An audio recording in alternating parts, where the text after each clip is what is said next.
Hey guys, today we're working in Shaper 3D and we're going to be learning about the project command. The project command can allow us to create a layout sketch in our design, which will drive individual parts, and we can create a pseudo assembly and actually create some mechanical motion. Let me show you how it works. Right over here, you can see on the screen, I've got this sketch right over here on plane one. Here's my sketch, and I have all these individual components that have kind of been predefined inside of that single 2D sketch. Now, take a look at this model right here. If I click over here in the sketch, I can rotate that around and notice what's happening. As I'm changing that layout sketch, those entities have been projected forward and now they're driving these individual components. So I'm actually getting mechanical motion inside of this part because Shaper 3D doesn't have an actual assembly mode, right? This is a multi-body part assembly inside of Shaper 3D. And by creating this layout sketch and projecting those entities, I can drive these individual parts from that sketch. If you don't want to create mechanical motion, that's fine. You can just use that sketch to define all types of different shapes and stuff like that, which will be your building blocks for your individual components or parts you might be making in a later design. So let me show you how we get started. So first things, let's go over here to File and create a brand new project. All right, I want to create a plane that's kind of behind where I'm actually going to be working. So I can create that layout and I can project those entities and it's not going to be kind of in the way. I can always reference that sketch kind of behind the scenes. So to do that, I'm going to go over here and click on Add and Construction Plane. I'm going to choose this plane right here. And I'll say, hey, I'd like to make a plane that's kind of behind that one. And I'm going to type in like 20 millimeters behind. And now you can see right over here is that plane. That's where we want to get started. So click on that one there and say, hey, let's start a sketch. Boom. All right. Now we're looking at that origin here. And I want to choose the L or line command. And I'm going to choose the kind of center point there. And I'm going to type in 100 millimeters. So it's going out to the side. Now notice what happens is as soon as you do that, right, if I zoom kind of out here, I can see I got to kind of zoom way out here. All right, keep going, keep going. Here it goes. Now we can see there's my line. I can spin it around. I can see where I want to go. And I want to go over here and make it horizontal. So click over here at horizontal. Notice that command keeps being active. I can hit L again to turn it off. And notice what happens. I got this little horizontal relationship that's been added to that line. Now, if you didn't want that, which we do want that, but if you didn't, you of course can always click on it and you can say, hey, delete, hit delete on your keyboard to get rid of it. But in this case, we make sure we do want it. But if I click on it here and say delete, notice then I can grab that point and move it around. And notice it's kind of floating all over the place. That's kind of a problem, right? So we really want that point kind of stuck at the origin. So I want to make sure I'm locking that first point. Now, as soon as I've locked the point, now I should be able to kind of rotate that around. And if I want to make sure that's horizontal, I can click on the line itself and say, hey, come over here and say, I want to make that horizontal. Bam. All right. So now it's locked down. Hit the L command one more time. I'm going to go over here to the origin. This time I'm going up 100 millimeters, type in the 100 and it looks pretty good. Now, of course, I want to snap that right there and then get out of that command. So this case, I want to grab it and notice it is linked together. It's locked on the vertical. That's what we want. And I want to turn both of these lines now into construction geometry. So I'm going to go over here. I'm going to window over both of those and say, hey, turn that or make that construction. All right, now I want to create a motor that's going to drive my assembly. So to do that, I'm going to use the circle command or C on your keyboard and come over here and drag out a circle. So as far as the diameter of my circle, I want 50 millimeters for this example. And I want to define where that's going to be, right? So I can, right now I can click on this and I can say, hey, I can drag that wherever I want to be. That's not really what we want, right? We want to define this with a dimension. So I'm going to hold down Shift and select this line right here, and automatically it's going to give me the option of creating a dimension. So I'm going to type 65, type that in there. Same thing, I'm going to grab the center of the circle here, hold down Shift, select this line over here. And in this case, I want that to be 120, so 120. And now notice it shows up as green, meaning it's defined where it's supposed to be. Now, the next thing I want to do is I want to create the kind of driving pin. So I'm going to use the line command one more time. I'm going to start at the origin. And I don't want to go vertical and I don't want to go horizontal. I want to make sure I'm kind of coming over here at some arbitrary angle. Click there and then do it one more time from the center point over here to this other line. I want to make sure these two lines are in a row. So select that line there, hold down Shift, select that line over there, And I want to say these two guys are going to be parallel, right? All right, so there's what I want. Now I want a pin right over here. So click on this over here, hit C. I'm going to zoom in a little bit, and let's see, hold on. Let's zoom in, slide it over here, and see if we can't find that line. So this is the line. This is a sketch that I'm working in, right? I want to be defining where I want to put things. I'm going to hit C. I'm going to go to that midpoint and drag out a circle. It's going to be 10 millimeters. Okay, so that's pretty much what we want for that first step of this thing. And if I click on this point here, I should be able to rotate this thing around, right? It's going to be like my little motor that I can spin this thing around with. And I want to make sure I do have that rotation motion defined ahead of time, right?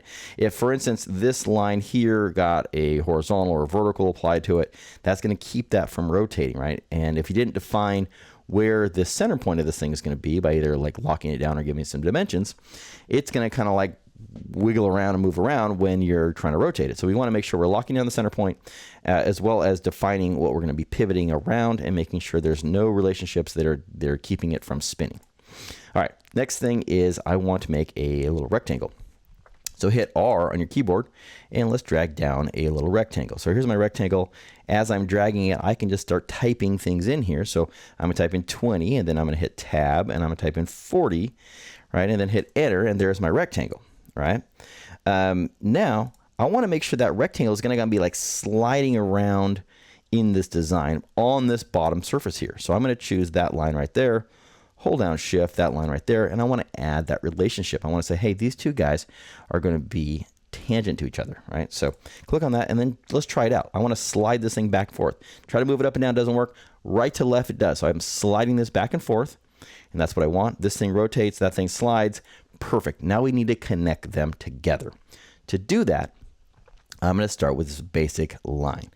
Actually, before we do that, let's put a circle here. So there's going to be my pivot. So here's my pivot. I'm going to put 10 millimeters for my pivot there.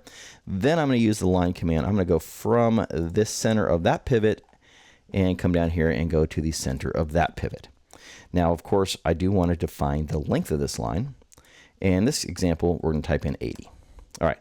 So pretty much everything's defined here, which is looking pretty good. Now let's try it out, see what happens. So here's my sketch, everything's looking pretty good. If I click on that center point, it should rotate around back and forth, and now I'm sliding that block back and forth as I'm rotating the motor around. Exactly what I'm looking for. Now, of course, what's really powerful about this is if you're trying to define a 4-bar mechanism or some slide or some kind of thing like that, there's a lot of work to figure out the math and figure out how far you're going to be going and what you're doing and stuff like that. So by defining everything in one sketch, I can quickly come in here and change like the location of where this is, maybe the diameter or the circle, or change things around and start adjusting the motion, how it's going to be, how long is it going to be, the link. All these things are all going to be kind of continually changing till you define exactly what you want. And if you can do that all in one sketch, it's really powerful. All right, so now that I have the sketch done, I'm going to go ahead and exit out of my sketch, and I want to now start creating individual parts, right? So if I spin this thing in 3D, I'm going to go ahead and start a new sketch, and I'm going to choose something like this front plane, right? So I'm referencing, now notice behind the scenes is that reference sketch. That's exactly what I wanted. So I want to now project that over into my current sketch. So here's my reference right behind, and now I'm drawing on that kind of that front plane. So I'm going to hit P for project.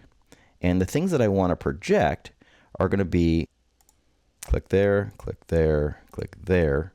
So we're getting those lines. And then this one's a little bit harder because there's that center line showing up. And I want the edge, that one.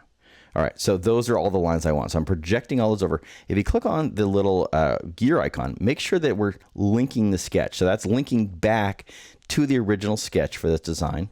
Make sure that's good. We are. So we're good there, and hit done. So now what that is, notice it shows up as purple, meaning it's linked back to another sketch, and that is what we have in this design. Now, of course, if I click on this thing, I can drag this thing out. I can create a solid, right? Here's my new solid. And that's what I want. So I'm going to type in, let's say we got a dimension here, and I'm going to type in the negative 20, right? So there's my shape. But, you know, actually, I noticed that we forgot that center center circle, right? We need to go back and grab that circle. So here's the body, right? It's been defined. Here's the sketch itself, right? So, you know, how we're defining each one of these things. And here's my extrusion. So if I go over here to my extrusion, I say edit. And as far as this face here, now I actually want this surface, right? So that whole shape there, click OK, and I can easily go back to the history bar over here and modify how I'm designing or creating these individual shapes. I want to do the same thing right up over here, right? So in this case, I want to create, and it's important to do this all as separate bodies, right? Or separate features. So I'm only going to create that piece in this operation, right? Then I'm going to go create another piece. So those are all individual units. They can operate independently. So as far as a sketch, I want to create a sketch again. This time I'm going to choose that same front plane. Over here, I'm going to hit that P command again. So P, so I'm going to project the sketch. I'm going to project that guy and that guy. And again, make sure it's linking together, which it is, and click on OK. And now everything shows up as purple, which means it's linked back. It's defined. It knows exactly where it is. And I'm going to spin it in 3D again so you can kind of see right where we're at. And actually notice a couple things we did wrong. Notice this one's going backwards, right? And I really wanted it to go forwards. So we can go back and adjust as needed. So in this case, I want to go forwards. I'm going to type in negative 20, right? So that's where we want it to be. That's looking good. This one over here is defined again back by that extrusion, right? So click on this extrusion. The distance is 20. Type in 20. Let's see what happens.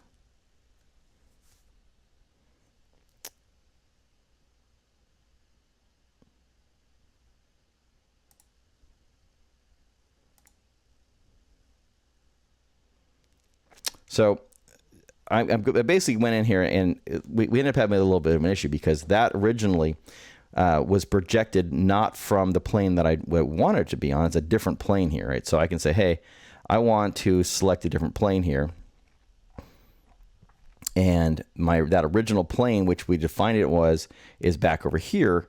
And that's what happens is I started there versus picking something that was on the original plane, right? So that's the error that I made by selecting that other plane here, right? So let's just go back, and then this is a good example of you know, something that gets messed up. It's okay. Let's go ahead and let's just delete these things out, right? So, you know, I don't want this thing here. I'm going to click on this thing. I'm just going to delete that, right? I'm going to go back in here. I'm going to say, hey, again, I don't want this thing. I'm just going to go ahead and delete it. And this happens, right? I mean, because we've got this sketch, it's back here. It's an issue, right? But I want to make sure I'm projecting things the right place, right? So here's my projected sketch here. Here's my other projected sketch. So these things did actually project to the right locations, right? But, and here's my sketch, here's my other sketch. Somehow or another, when we created that feature, we went the wrong direction, right? So what I really want to do is when I'm projecting that sketch, let's go back and look at that sketch and see what really happened. So here's my sketch. I want to click on that and hit project, right? Because what happened here is we didn't bring that circle forward, right? That's what we really wanted to do for this design, right? So while if I'm in this sketch here, I can hit normal, right? And then I can go over here and I hit P for project. I can bring that back in, click OK, and now I've added that back to the sketch. So you may need to do that when you're going through the design. You might say, hey, I want to go back to that original layout, add something else to it, and then bring it in. So that's what we needed to do. Then I can click on this, right? And I can drag it the direction I want it to go originally. So negative 20 here, just one negative, and there it is. So now I've got that one shape defined. I can come up here, same thing, drag that one out, click over here and say, hey, this is going to be also 20, right, or negative 20. And now I've got my two different shapes. They're in the right locations and so on. Looking good, right? All right. The next thing we want to do is we want to create the link between the two, right? But prior to do that, if I click on this little sketch here, notice if I spin that around, I'm already getting the motion I want, right? So notice I'm spinning the motor section. Its little hole is spinning around. It's sliding the block back and forth. We know we have what we need right at this point, right? Like we're getting the motion we want. We're just adding components at this point in time, right? So in this case, I'm going to choose like this surface right here. I'm going to say, hey, I want to start a sketch, right? And the sketch I want to create is going to be this link. Well, I want to make sure I'm bringing or projecting something from that original layout sketch into this design. So I make sure we're capturing it, we're tying everything together. So hit P, and I'm going to choose this line right here. I'm also going to choose this line right here, and I'm going to choose that line, or sorry, that circle, and make sure they're all linked together and hit done. All right, so now we've brought all those things in, and then I want to make this line itself right here a construction line. I'm not going to use that one, but these two other holes I'm going to use. All right, now I'm going to create the rest of the link. So I'm going to hit C, and I'm going to snap to the center of that. I'm going to come over here. I'm going to snap to that. I'm going to type that's going to be 20, and I'm going to say this. Hold down Shift, that one, and those guys are going to be equal, right? So now they're the same size. And then I want to use the line command, and I want to tie in some lines between the two. So I'm going to choose, from this circle here to that circle there, and then do the same thing over again, is right here from there to there. And oh, I messed up there. So let's zoom in here and notice that I didn't actually connect the dots here. So connect that to that. But I want to make sure like this line here and that circle are tangent to each other. So to do that, I'm going to choose the circle itself. I'm going to hold down Shift and select the line. Now you can come over here and hit tangent, which works just fine. Or if you choose like the circle, you hold down the line, you can hold down Shift and hit T. So Shift T will also be tangent. Pretty handy. Just saves you a little bit of time. Same thing over here, because you're already holding down Shift a lot of times for these two things. Just hit T, brings it together. And do it one more time over here. Bam, and there. And Shift T. Now, once we have the, we're going to use T one more time. Don't hold Shift this time, just hit T for trim. And I'm going to trim away this line segment here and that line segment there. And then come down over here and trim this away, that away, and notice this little section right there, we got to also trim away. So that's going to be my little drive link. That's exactly what I want. And hit E on the keyboard, and I'm going to spin this thing around to be able to extrude it. Now notice what happens. As soon as I try to extrude this thing out, it's kind of highlighting this area that's kind of between the two, right? It's only being this area or that area. And that's really not what we want, right? So I want to hide these other bodies. And if I hide those bodies, now I can choose the entire link, and it brings it all together as one section. So check, kind of a cool little trick there. So 5 millimeters in that case. There's my link. It's tied together, and let's go ahead. Now we can show those bodies back, and now let's take a look and see what's going to happen, right? So again, you got this sketch behind here. If I click on it, I can drag it. Notice everything is moving together, right? We've got that link. It's tied together. If you need to make any adjustments to the design, I can go back to this original sketch and make those modifications, and everything's going to automatically adjust, right? So, and then of course, you can do all the rest of the things you're normally going to do. You're going to add screw holes and chamfers and tangents and adjust these parts as needed. But now the base part, the one that you're really trying to create, is linked back to that sketch. So let's go try something else. Let's say, hey, what if we made this instead of 50, what if we said, let's make that 70, right? Boom. As soon as I change that, notice the part automatically updates. That link arrangement automatically updates, right? You might say, hey, this 80, that should probably be like 120, right? Boom. All those parts, because they're linked, because they're, because they're all connected together, because they're a projection of that original sketch, I don't have to go back into these individual parts or those individual drawings or those sketches to define the shape, because it's all driven from that one individual piece. So there's a really powerful tool to allow you to really kind of look at the different, different layouts of how this thing goes together. Grab that sketch and start kind of moving things around, testing out mechanisms, seeing what goes into it and how it actually operates. And then, again, playing around with things like that. One other thing I do want to point out here, if, for instance, you're on a part like this one right here, and you said, hey, I want to create a sketch, right? So I'm going to say, here's a sketch, and I'm going to create it on here, and let's go ahead and just put a circle. So I'm going to put a circle. Here's my circle, and there it is. And then let's just go ahead and do an extrude, and let's just cut it into the shape. So here's my shape. I'm just going to cut it in a little bit. Click OK. All right. Now take a look at this. When I go back and I start grab that original sketch. Let's see if I can spin it around so we can see where that is. So here's the sketch. A little bit hard to see. Let me see if I can spin this around a little bit differently. As I'm working on that sketch, I can grab that little point right there and move it around. And notice as I'm moving it around, the cut that I just put in there is not moving, right? That's not linked together. So even though I'm modifying this original part, right, because nothing's linked back to where this hole is or any of the original sketch, this hole is just going to stay there, and it's just going to, it's just going to cut from where it happens to be. So if you want to make sure you're bringing this in, you may want to go back to the original sketch, or the original linked sketch, and add some type of reference there. Or in your new sketch, make sure you're linking back to something that is referenced, so it knows where it is in a relationship to a reference back to the original layout sketch. Anyways, there's a lot of really cool things you can do with layout sketches, with projections.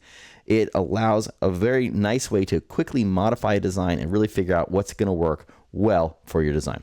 Hopefully this helps out. Definitely play with projected sketch, layout sketches, and using skeleton models like you've shown in this example. Thanks for watching.